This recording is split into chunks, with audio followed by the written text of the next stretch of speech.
నేను కూర్చొనే మాట్లాడన్నా పర్వాలేదు కదా.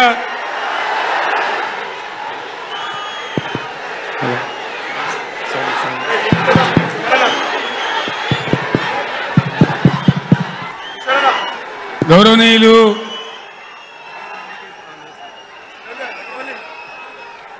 బీఆర్ఎస్ పార్టీ పార్లమెంటరీ నాయకులు, పార్టీ సెక్రటరీ జనరల్ పెద్దలు కేశవరావు గారు,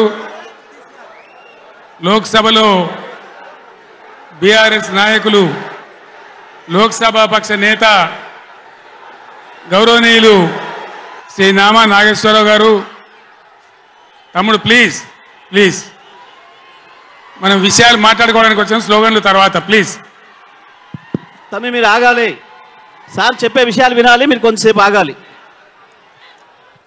గౌరవనీయులు మన పార్లమెంట్ సభ్యులు, గౌరవనీయులైన శాసనసభ్యులు, శాసన మండలి సభ్యులు, స్థానిక సంస్థల ప్రజాప్రతినిధులు, ఇతర ముఖ్య నాయకులు, ఒక పిలుపుతో పులులలాగా కదిలి వచ్చినటువంటి నా అన్నాదమ్ములకు, అక్క చెల్లెలకు అందరికీ ఉద్యమాభివందనాలు.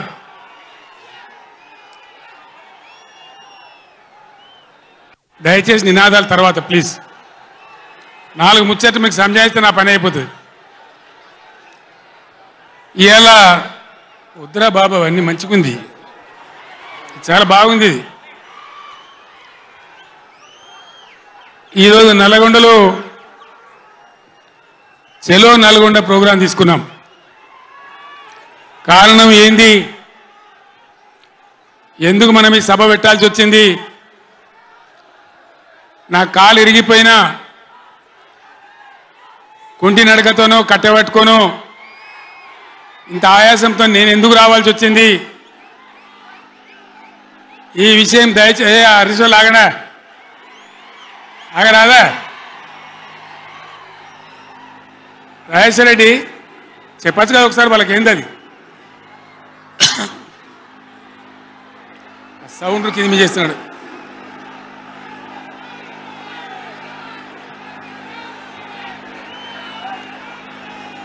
కిషోర్ కష్టం అవుతుంది, ఆగండి. కిషోర్ సార్ కు మాట్లాడే కష్టం అవుతుంది డిస్టర్బెన్స్ తోని. బాలమల్లు మీరు పక్క జరగండి, ఆగండి, మీరు జరగండి, మీరు జరగండి. చందర్ ఇక కామ్ ఉండండి, ఇక కామ్ ఉండండి. ఇక ఓ ఇటున్నారు అందరు. బాగుందా మైక్ ఆయన గర్రమంటుంది. అది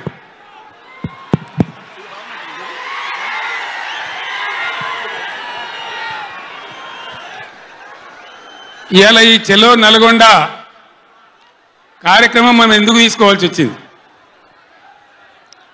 కొందరికి ఏమో ఇది రాజకీయం. ఇలా మనం పెట్టింది ఉద్యమ సభ, పోరాట సభ. ఇది రాజకీయ సభ కానే కాదు. కృష్ణా నదిలో మన జలాలు అనేది, కృష్ణా నీళ్ళ మీద మన హక్కు అనేది మనందరి బతుకులకు జీవన మరణ సమస్య, సావో రేవో తేల్చే సమస్య. ఈ మాట తెలంగాణలో పక్షిలాగా తిరుక్కుంటా నేను చెప్పబట్టి, ఎవడా మైక్, అది ఎవడా మైక్, ఎవడా ఏమిరా నువ్వు కూడా అక్కడ నువ్వు అయ్యింది.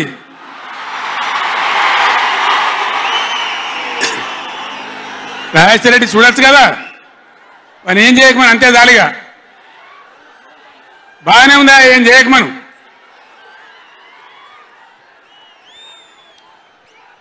ఇరవై 24 ఏళ్ల నుంచి పక్షిలాగా తిరుక్కుంటూ నేను మొత్తం రాష్ట్రానికి చెప్తా ఉన్నా. ఇటు కృష్ణ కావచ్చు, అటు గోదావరి కావచ్చు, నీళ్లు లేకపోతే మనకు బతుకు లేదు. ఆ ఉన్న నీళ్లు కూడా సరిగా లేకపోతే బతుకులు వంగిపోయినాయి. ఇదే నల్గొండలో 150,000 మంది మునుగోడు, దేవరకొండ, ఇతర ప్రాంతాల బిడ్డలై ఫ్లోరైడ్తో నడుములు వంగిపోయినాయి. చివరికి జిల్లాలో ఉద్యమకారులందరూ కలిసి ఆ ఫ్లోరైడ్ ఎఫెక్ట్ అనే బిడ్డలను తీసుకుపోయి ప్రధానమంత్రి టేబుల్ మీద పండబెట్టి అయ్యా మా బతికిదంటే కూడా ఎవడు పట్టించుకునే వాళ్ళు లేడు. ఆనాడు పార్టీలు లేవా, ఎమ్మెల్యేలు లేరా, మంత్రులు లేరా, ఎవడు పట్టించుకోలే. నల్లగొండలో బీఆర్ఎస్ ప్రభుత్వం వచ్చిన తర్వాత జీరో ఫ్లోరైడ్ నల్లగొండ ఫ్లోరైడ్ రహితంగా చేసిందే బీఆర్ఎస్ గవర్నమెంట్, బీఆర్ఎస్ పార్టీ. అక్కడ ప్రజలు నడితే చెప్తున్నారు ఇలా.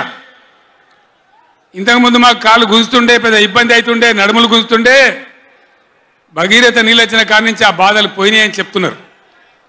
ఎవరిని అడిగినా కూడా చెప్తున్నారు. ఏనాడు ఏ నాయకుడు పట్టించుకోలే. ఇప్పుడు జరుగుతున్నది ఏంది? ఈ సభ పెట్టింది కొంతమంది సన్నాసులు తెలివిలేక వాళ్లకు వ్యతిరేకమని అనుకుంటున్నారు. నేను ఒక్కటే మాటలో జరగవలసింది చెప్తా. ఉవ్వెత్తిన మనం ఉద్యమంలాగా ఎగిసి పడకపోతే, మనల్ని మనం కాపాడుకునే ప్రయత్నం చేయకపోతే ఎవ్వడు కూడా మన రక్షణకు రాడు. మీరు ఈ మాట రాసి పెట్టుకొని మీ గుండెలలో, ఎవ్వడు రాడు. ఆనాడు ఫ్లోరైడ్ నాడు ఎవడు రాలే. ఓట్లున్నప్పుడు వస్తారు నంగనాచి కబుర్లు చెప్పి, కానీ తర్వాత ఎవడు రాడు. ఓటు గుద్దినం గడ్డకెక్కిందంటే మన ఈపుల గుద్ది మనని బొందలు నూకుతుండే తప్ప ఎవడు రాలే. ఇది జరిగిన చరిత్ర, ఇప్పుడు జరుగుతున్న చరిత్ర. దయచేసి మీరు గమనించాలి. ఇది ఆషామాషి కాదు. ఇది చిల్లర మల్లర రాజకీయ సభ కాదు. రాష్ట్ర ప్రభుత్వానికి కాదు, రాష్ట్ర నాయకులకు కాదు. ఇలా నీళ్లు వంచడానికి సిద్ధంగా ఉన్నటువంటి బ్రిజేష్ కుమార్ ట్రిబ్యునల్కు కానీ, కేంద్ర ప్రభుత్వానికి కానీ, కేంద్ర నీటిపారుదల మంత్రికి కానీ, మన నీళ్లు దొబ్బిపోదామనుకునే స్వార్థ శక్తులకు కానీ ఒక హెచ్చరిక ఈ నల్లగొండ నల్లగొండ సభ. ఇది ఏ ఒక్కరికో ఒక వ్యక్తికో కొద్ది మంది గురించో పిటికడి మంది గురించో సభ కాదు. ఖమ్మం, నల్గొండ, మహబూబ్ నగర్, రంగారెడ్డి, హైదరాబాద్ ఈ 5 జిల్లాల ప్రజల యొక్క జీవన్మరణ సమస్య జరుగుతున్నది చూసిన తర్వాత చాలా బాధపడ్డాం. మీ అందరి ఆశీస్సులతోని ఉద్యమాన్ని విజయం చేసినాం, రాష్ట్రం తెచ్చుకున్నాం. మీ అందరి దీవెనతోని 10 సంవత్సరాలు ఈ గడ్డను నేను పరిపాలన చేసిన. నేనేం తక్కువ చేయలే. ఎక్కడో పోయిన కరెంటుని తెచ్చి నిమిషం పాటు కూడా కరెంటు పోకుండా మీ అందరి కరెంట్ సప్లై చేయించినాం. ప్రతి ఇంట్లో నల్లా పెట్టి మంచినీళ్ళు తీసుకొచ్చుకున్నాం. ఒకనాడు ఆముదాలు మాత్రమే పండిన నల్లగొండలో, బత్తాయి తోడలతో బతికిన నల్లగొండలో లక్షల లక్షల టన్నుల వడ్లు పండించేటువంటి పరిస్థితులు తెచ్చుకున్నాం. అంతకుముందు లేని నీళ్లు ఏడికెళ్ళి వచ్చినాయి, ఎట్లా వచ్చినాయి అంటే దమ్ము కావాలి, చేసే ఆరాటం ఉండాలి. ఇది నా ప్రాంతం, నా గడ్డ, నా ప్రజలు అనే ఆరాటం ఉంటే ఎట్లనే చేసి సాధించుకొని రావచ్చు. కృష్ణా జలాల కథ మీకు ఒక 4 నిమిషాలు చెప్తా, దయచేసి మీరు సైలెంట్గా వింటే మీకు అర్థమవుతుంది. ఇలా ఏమి ఏరా పేరు లేదు. ఆనాడు కొట్లాడినాం, రాష్ట్రం కోసం కొట్లాడినాం. ఆ రోజు జలసాధన ఉద్యమంలో మండలానికి ఒక బ్రిగేడియర్ వచ్చి నెల 15 రోజులు తిరిగి ప్రజలను చైతన్యం చేసినాం. ఆ రోజు నేనే రాసిన పాట, పక్కన కృష్ణమ్మ ఉన్న ఫలితమేమీ లేకపాయే అని ఏడ్చినాం ఆ రోజు. ఈరోజు గోదావరి కృష్ణ కలిపి బ్రహ్మాండంగా నీళ్లు తెచ్చుకునే ప్రయత్నాలు చేసుకుంటా ఉన్నాం. దగ్గర పడ్డాయి. భువనగిరి దగ్గర బస్వాపురం ప్రాజెక్ట్ కంప్లీట్ అయింది. డిండి ప్రాజెక్ట్ కంప్లీట్ కాబోతా ఉంది. పాలమూరు ఎత్తిపోతల కోసం నోళ్లు తెరుచుకొని చూస్తూ ఉన్నారు దేవరకొండ, మునుగోడు వగైరా ప్రాంతాల ప్రజలు. పైన పాలమూరు ఎత్తిపోతలు అయితే పాలమూరుతో పాటు రంగారెడ్డి, వికారాబాద్ జిల్లాల ప్రజలు చూస్తూ ఉన్నారు. మాకు ఎప్పుడు వస్తాయి నీళ్ళని. 80% పనులు పూర్తయినాయి. ఎవ్వరు సహకరించకున్నా ఇదే కాంగ్రెస్ మరియు ఇతర పార్టీల నాయకులు వందల కొద్ది కేసులు వేసినా ఈ 10 ఏళ్ళు పంటి బిగున్న ఒంటి బిగున్న కొట్లాడుతూ అటు కేంద్రంతో కొట్లాడుతూ ముందుకు తీసుకొని పోయినాం. ఆనాడున్న కాంగ్రెస్ గవర్నమెంటు, తెలంగాణ ఇచ్చిన కాంగ్రెస్ గవర్నమెంటు ఆ రోజు ఒక్క ఏడాది కోసం తాత్కాలికంగా సర్దుబాటు చేసుకోండి, ఆ తర్వాత ఎవరి వాట వాళ్ళకు వస్తుందని చెప్పింది. ఆనాడుగా బిల్లు పాస్ కావాలి, తెలంగాణ రావాలి, ఇది ఒక ఆటంకం కాకూడదని సరే కానివ్వండి తర్వాత చూసుకుందామని చెప్పినాం. ఆ తర్వాత ఢిల్లీలో పోయి మోడీ ప్రభుత్వం వచ్చింది. వాళ్ళని ఎన్ని వందల ఉత్తరాలు రాసినాం. అయ్యా మేము మునిగిందే నీళ్ళలో నాశనం అయిపోయినా, మా బతుకులు ఆగమైపోయినాయి, వెంటనే నీళ్ళ పంపిణీ చేయండి, ట్రిబ్యునల్కి వేయండి అని అడిగినాం. వేయలే. వేయకపోతే సుప్రీంకోర్టు పోయినాం, సుప్రీంకోర్టుకు పోయి తగాదా పెట్టినాం. ఆ తర్వాత కూడా వేయలే. తర్వాత ఒక రోజు మళ్ళీ మీటింగ్ జరిగితే నేను గట్టిగా నిలదీస్తే మీరు కేసు బంద్ చేయండి, మేము ట్రిబ్యునల్కి వేస్తామని చెప్పినారు. సరే మంచి మాట ఇచ్చేటోళ్ళు వాళ్ళు కాబట్టి, కేంద్ర ప్రభుత్వం కాబట్టి కేసు విత్డ్రా చేసుకున్నాం. ఆ తదనంతరం వేయలే ట్రిబ్యునల్ తొందరగా. 100 ఉత్తరాలు రాసిన నేను. ఇగో నా పక్కనే కూర్చున్నారు కేశవరావు గారు, నామా నాగేశ్వరరావు గారు, స్టేజ్ మీద మన పార్లమెంట్ మెంబర్లు అందరు ఉన్నారు, మన ఎంపీలు అందరు ఉన్నారు. లోక్సభను స్తంభింపజేసినాం. మా ఎంపీ రంజిత్ రెడ్డి, ప్రభాకర్ రెడ్డి కూడా అప్పుడు ఎంపీగా ఉండే. నేను చెప్పిన మీరు ఏమైనా మంచిదే కొట్టాడునని చెప్తే ఒక వారం రోజులు లోక్సభ జరగనీయలే. అట్లా కొట్లాడినాం. ఆ ఒత్తిడికి తల ఒగ్గి మొన్న ఎలక్షన్లకు 4-5 నెలల ముందు ట్రిబ్యునల్కి వేసినారు. ఇప్పుడు జరగవలసింది ఏంది? ఏ గవర్నమెంట్ ఉన్నా, మా గవర్నమెంటే ఉండినా గవర్నమెంట్ ఏం చేయాలి? ట్రిబ్యునల్ ముందర పోయి గట్టిగా వాదించి చరిత్ర మొత్తం చెప్పి, మన అవసరాలు చెప్పి, మన కరువు చెప్పి, మన బాధలు చెప్పి, ఇగో మా వాటా ఇంత రావాలి అని కొట్లాడాలి. అది మొగోడు చేయాల్సిన పని, ప్రజల మీద ప్రేమ ఉన్నోడు చేయాల్సిన పని. మీకేం కోపం వచ్చిందో, ఏం భ్రమల పడ్డారో, పాలిచ్చే బర్రెను ఆయన అమ్మేసి దున్నపోతుని తెచ్చుకున్నారు. ఇక తర్వాత ఏం నడుతుందో 3వ నెల మీరు కళ్ళారా చూస్తున్నారు. చిన్న చిన్న విషయాలు పర్వాలేదు, కానీ మన జీవితాలనే దెబ్బకొట్టేటువంటి కృష్ణా జలాలు కేఆర్ఎంబి అంటే కృష్ణా రివర్ మేనేజ్మెంట్ బోర్డుకు భద్రపల్లాగబోయి అప్పయిపోయినారు ఈ గవర్నమెంట్. ఇదే జిల్లాలో ఉన్న మంత్రి ఉత్తమ్ కుమార్ రెడ్డి మొన్న మాట్లాడింది అసెంబ్లీలో, మీరు కూడా విన్నారు. ఉమ్మడి రాష్ట్రమే నయం ఉండినట్టు ఆయనకట. ఉమ్మడి రాష్ట్రమే మంచిగా ఉండే, ఇప్పుడు మంచిగా లేదట. మరి శ్రీకాంతాచారి ఎందుకు చచ్చిపోయింది? ఇదే జిల్లాలో పుట్టే బిడ్డ. ఎందుకు చచ్చిపోయిన ఉద్యమకారులు? అంత పెద్ద ఉద్యమం ఎందుకు జరిగింది? లక్షల మంది, కోట్ల మంది ఎందుకు పాల్గొన్నారు?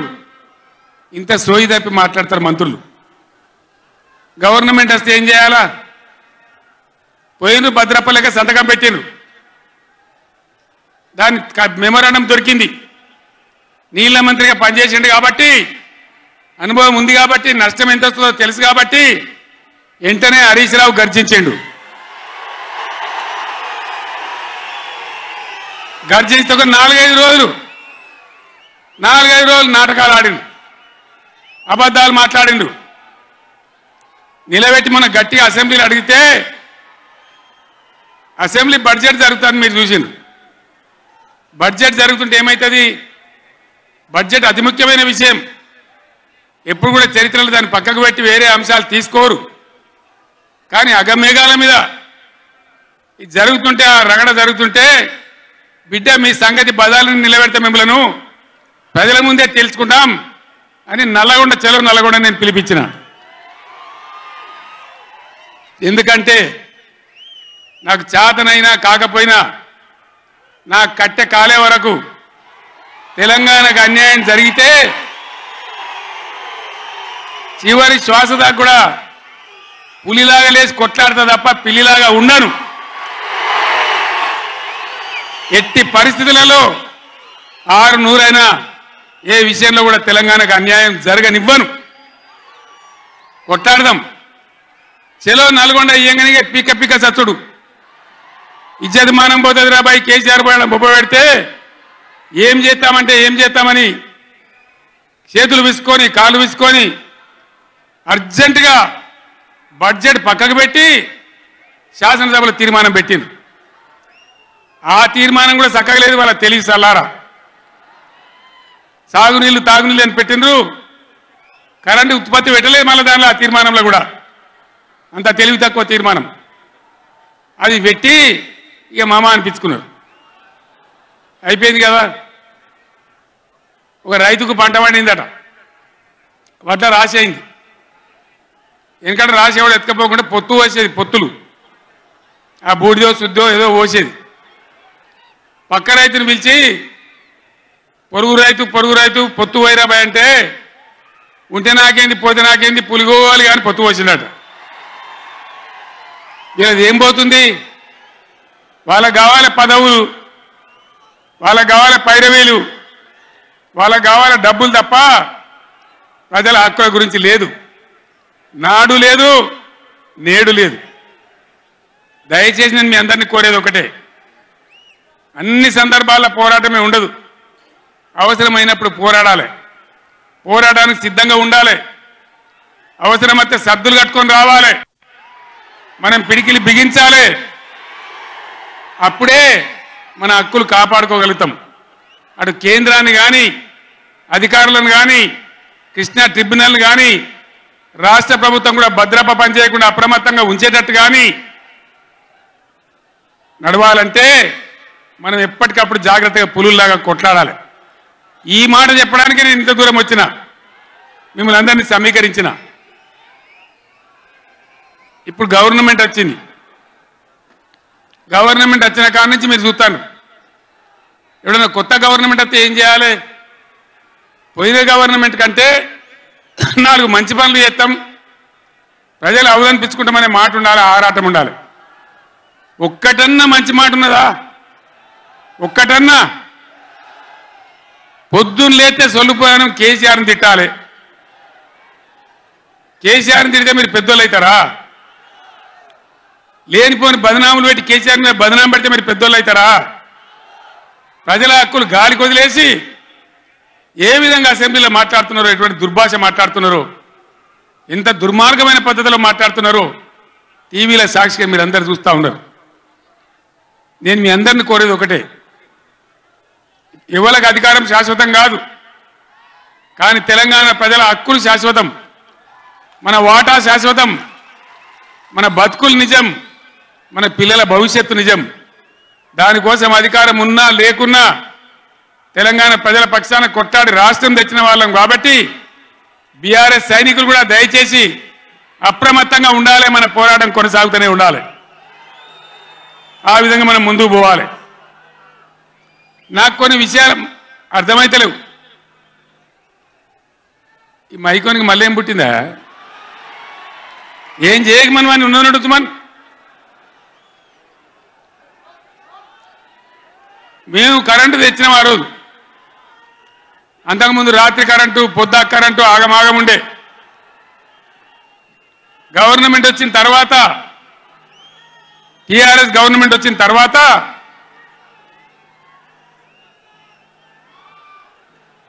ఇంకేమైనా రోగమా బీమారే? అరే బాబు ఉన్నదంటే ఉంచరా మైకు, ఏం మాట్లాడక, ఏం చేయకు, నువ్వేం చదరకు. దాన్ని కరెంటు తెచ్చినాం. ఒక 7-8 నెలల్లో కరెంటు బాగా చేసి ఏడాది అర్థం నుంచి 24 గంటల కరెంటు ఇచ్చినాం రైతాంగానికి. మీరందరూ సంతోషంగా నడింట పడుకొని పంటలు పండించారు. పాములు గర్వంగా, తేలు గర్వంగా బాయిల కాడికి పోలే. కేసీఆర్ పోగానే, కేసీఆర్ గవర్నమెంట్ పోగానే కట్కేసినట్టే బంద్ అవుతుంది ఆ కరెంటు. నేను 9 ఏళ్ళు ఇచ్చిన కరెంటు ఏం రోగమైంది? ఏం దానికి ఏమైనా మాయ రోగం వచ్చిందా? యాడికి బాయా కరెంట్? ఎటు బాయే? దద్దమ్మల రాజ్యం ఉంటే గట్లనే ఉంటుంది, చాతగాని చవటల రాజ్యం ఉంటే గట్లనే ఉంటుంది. వాళ్ళు ఉన్నంత మాత్రాన మనం నర్వస్ కావద్దు. ఎక్కడికక్కడ నిలదీయాలి. ఏమైందిరా బిడ్డ నా కరెంట్ అని అడగాలి. ఇవాళ నేను ఒక మాట కుల్ల చెప్తున్నా. మొన్నటిదాకా నడిచిన కరెంటు కాకుండా ఇదే మిర్యాలగూడ నియోజకవర్గంలో దామరచర్ల మండలంలో 4000 మెగావాట్ల పవర్ ప్లాంట్ కట్టినాం. ఇదే జగదీష్ రెడ్డి గారి నాయకత్వంలో. అయిపోయినాయి. 80% పనులు అయిపోయినాయి, 90% అయిపోయినాయి. అది కష్టపడి చేసేస్తే 2-3 నెలలు తిప్పల పడితే 4000 మెగావాట్ల పవర్ వస్తుంది. రామగుండంలో ఆనాడు మొదలుపెట్టినటువంటి ఎన్టీపీసీ పవర్ వచ్చేసింది. ఆల్రెడీ 800 మెగావాట్లు వచ్చింది. ఇంకో 800 మెగావాట్లు రాబోతా ఉంది. అంటే ఆనాడు నేను నడిపినాడు ఉన్నదానికంటే 5600 మెగావాట్ల పవర్ కరెంటు ఎక్కువ ఉండంగా కూడా వీళ్ళకి ఏం రోగం పుట్టింది? కరెంటు ఎందుకు ఇస్తలేరు? ఎందుకు తిప్పల పెడుతున్నారు? బిడ్డ అయ్యేలా చెలో నల్గొండతోనే ఆపం. ఎక్కడ దొరికితే అక్కడ బదాలు నిలదీసి మీ కథలు చేస్తాం. ప్రజలను కరెంటుకు తిప్పల పెట్టినా, నీళ్ళకు తిప్పల పెట్టినా, మంచినీళ్ళకు తిప్పల పెట్టినా ఎక్కడికక్కడ మిమ్మల్ని నిలబెడతాం. మిమ్మల్ని గవర్నమెంట్ తెచ్చిండ్రు, మాకేం బాధ్యత ఇచ్చిండ్రు? ప్రతిపక్షం బాధ్యత ఇచ్చిండ్రు. మిమ్మల్ని నిలదీసే బాధ్యత మాకు ఇచ్చిండ్రు. కాబట్టి ఎక్కడికక్కడ మిమ్మల్ని నిలదీస్తాం తప్ప వదిలిపెడతామనేటువంటి దానిలో ఉండొద్దు.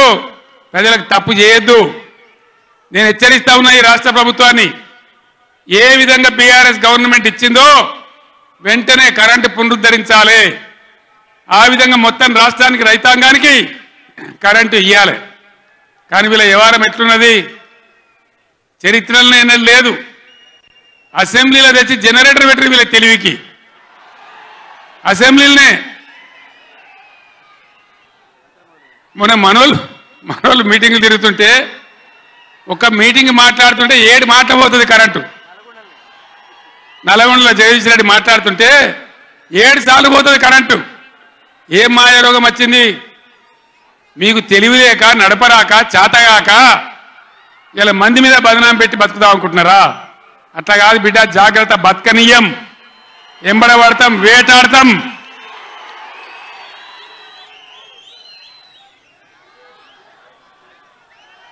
ఏం పనులు చేయాలి వీళ్ళు? మేము చేసిన కాడికి మేము చేసినాం. మేము చేసిన ఫలితం కండాడ చూసినాం. తెలంగాణ ఒకనాడు ఏడ్చిన తెలంగాణ 3 కోట్ల టన్నుల వడ్లు పండించింది ఇదే తెలంగాణ. 3 కోట్ల టన్నులు. ఏం బీమారీ వచ్చింది నాకు అర్థం కాదు. రైతు బంధు ఇస్తానికి కూడా శాతం అయితే లేదా? ఇంత దద్దమ్మలా? రైతు బంధు కూడా ఇయ్యరా? నియమ ఇస్తే ఇచ్చినవి, ఇవ్వకపోతే ఇయ్యలే. ఇస్తే ఇచ్చినవి, ఇవ్వకపోతే ఇయ్యలే. అన్నదాతలను పట్టుకొని, రైతులను పట్టుకొని రైతు బంధు అడిగానని చెప్పుతోని కొట్టున్నట్టవా? ఎన్ని గుండెలురా మీకు? ఎట్లా మాట్లాడతారు? కండకావరమా? కన్ను నెత్తికొచ్చినాయా? ప్రజలని నానేది అట్లా? ఒక్క మాట చెప్తున్న, జాగ్రత్త. నోడు తెరిచి మాట్లాడటోలారా, చెప్పులు పంటలు పండించే రైతులకు కూడా ఉంటాయి.